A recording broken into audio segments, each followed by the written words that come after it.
The city of Townsville is under attack. Sugar, spice, and everything that should have stayed in the lab. Welcome to Animaniac, where we dissect the past, present, and future of your favorite animated classics. Today, we're diving into one of the most beloved superhero squads of all time, the Powerpuff Girls. How did they go from TV legends to reboot disasters? And can they ever make a comeback? Let's break it down. Flashback to 1998, Cartoon Network was on fire. Dexter's Lab, Johnny Bravo, Courage the Cowardly Dog, and then, boom, enter the Powerpuff Girls, created by animation genius Craig McCracken. Hello, my name's Craig McCracken. I make cartoons. I make the Powerpuff Girls. For 6 seasons, these tiny superheroes weren't just fighting crime. They were defining an entire era of TV animation. Blossom had the brains, Bubbles had the heart, and Buttercup had the fists. Their pastel-colored punch fest blended slapstick comedy with shockingly dark, immature themes, making it one of the most badass kids shows of the early 2000s. The Powerpuff Girls weren't just another kids show.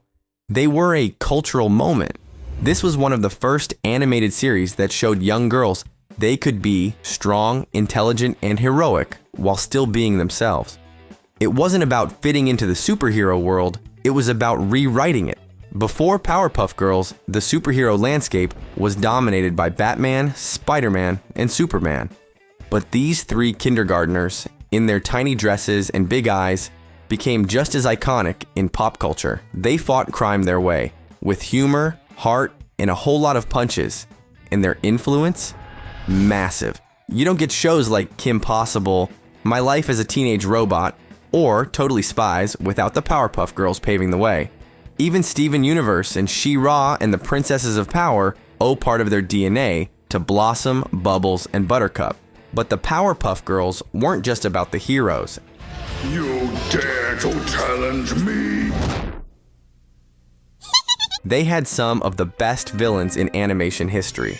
Each of these rogues wasn't just a random bad guy. They symbolized different fears, stereotypes, and societal struggles. Mojo Jojo, the ultimate narcissistic mastermind. A parody of villains who talk way too much, he represented ego, over-intellectualism, and the inability to let go of the past. Him, arguably the most terrifying villain in any kids show.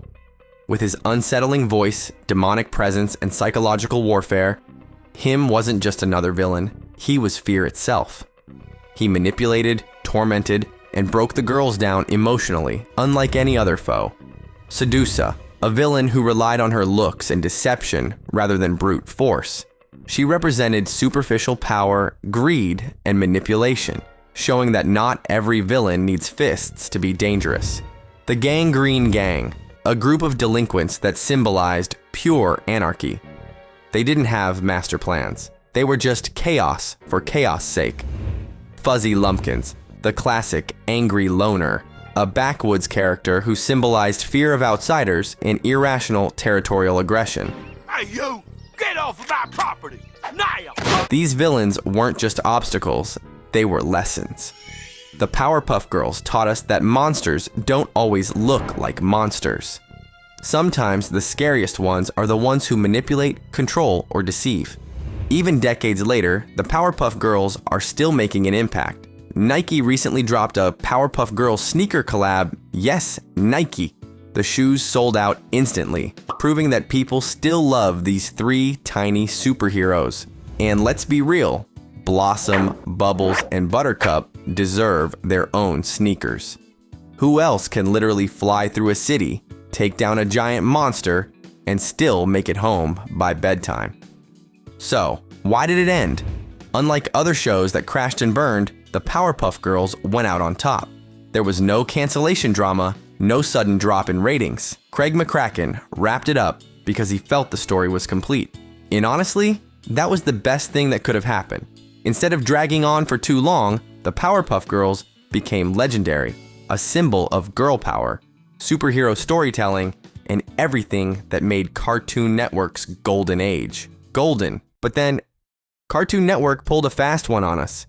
In 2016, the Powerpuff Girls rebooted with a brand new animation style, new voice actors, and zero Craig McCracken. What could go wrong? Wait, there was a reboot? Some of you watching this might not have even known that the Powerpuff Girls got rebooted in 2016. And honestly, that says everything. When a franchise this big gets revived, people should be talking about it. It should be everywhere. But the Powerpuff reboot, it came and went so quietly that even die-hard fans barely registered its existence. 3 seasons, 2016 to 2019. And then, poof, Cartoon Network quietly buried it. No grand finale, no big announcement. Just a mild shrug and onto the next thing. Okay, but why did it flop? What changed between the golden era of Powerpuff and this reboot that made it so forgettable? Let's break it down. 1. The animation looked off. The original Powerpuff Girls had sharp, clean lines inspired by classic Hanna-Barbera cartoons. The 2016 version, rounder, softer, cheaper. The animation felt flat, lacking the charm, the weight, and the crisp, snappy movement that made the original so visually dynamic. They turned Powerpuff Girls into an edutainment cartoon, like one of those kids' shows that's legally required to air at 6 a.m. on public television. 2. The humor was cringe. The original Powerpuff Girls had quick-witted, sharp writing that appealed to both kids and adults. The reboot? It tried way too hard to be hip and relatable, with forced meme humor and outdated references, because nothing says comedy gold like dabbing, duck lips, and making tired Vine jokes. 3.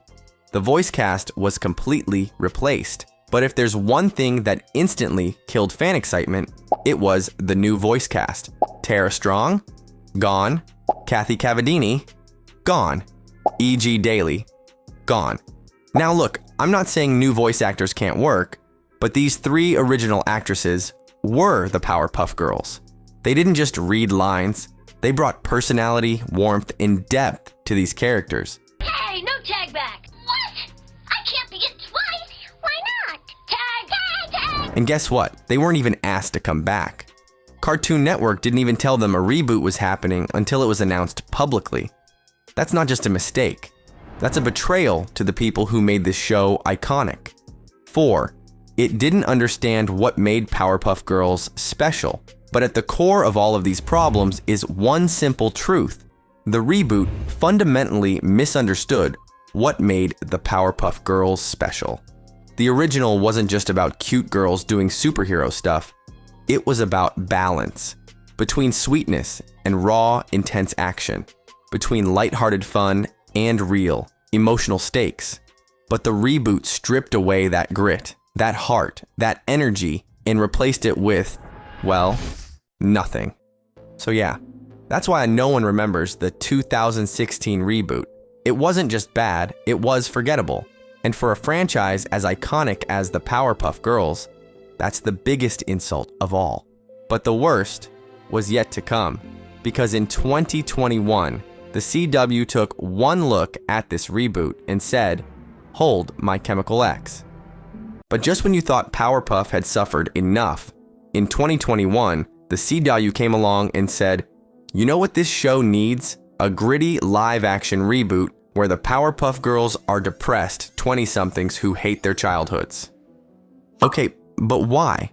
Why did the CW even think this was a good idea? The answer?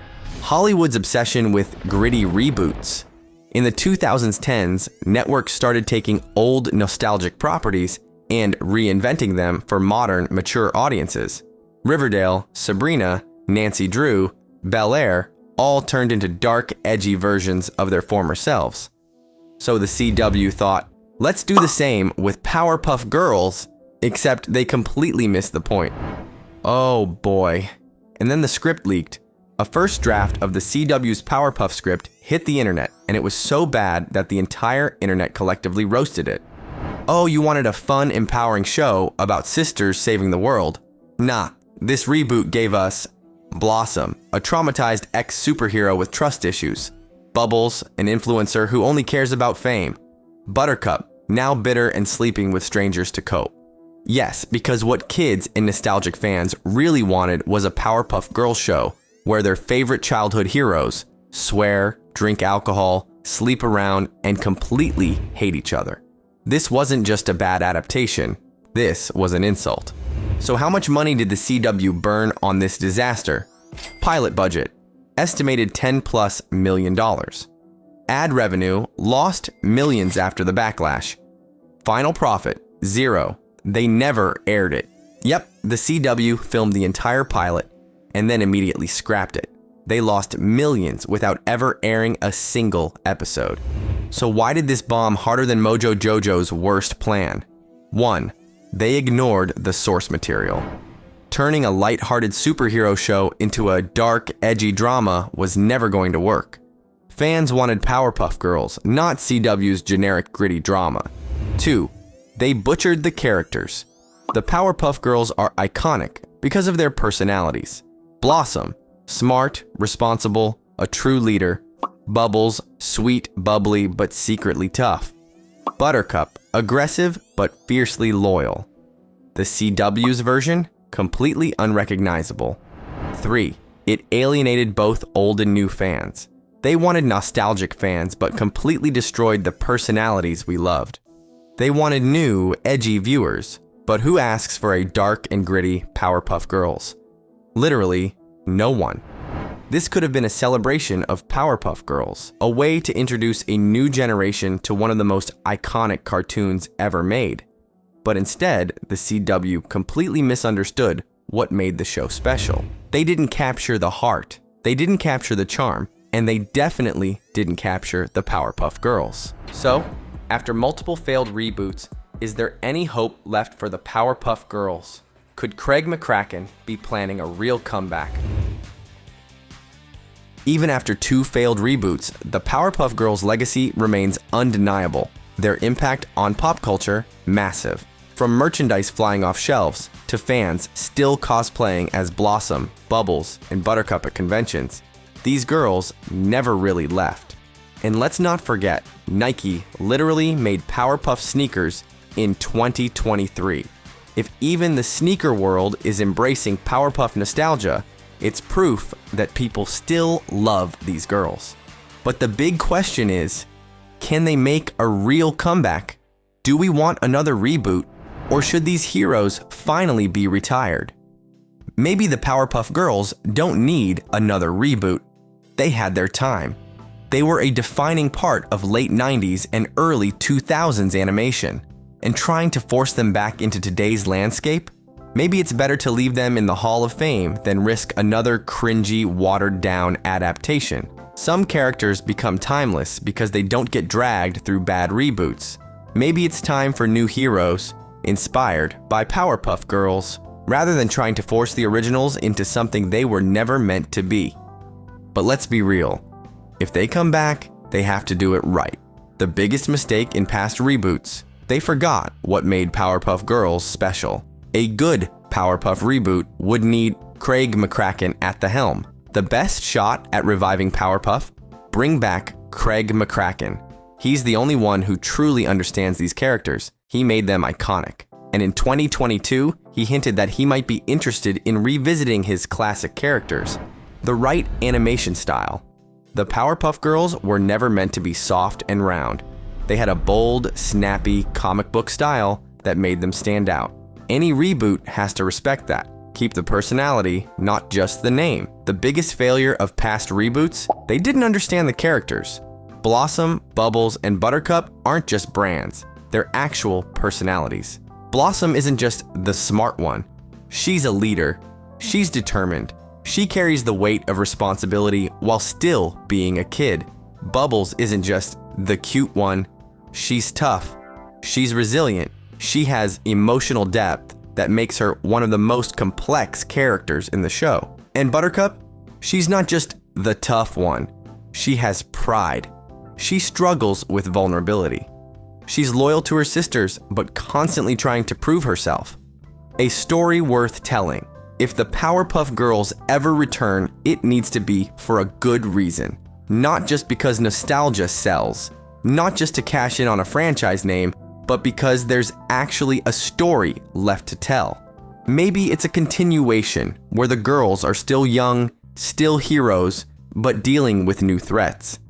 Maybe it's a revamped origin story, staying faithful to what made them great. Whatever it is, it needs to be done right. The Powerpuff Girls changed the game when they first hit TV screens. They broke barriers for female superheroes. They inspired an entire generation of creators.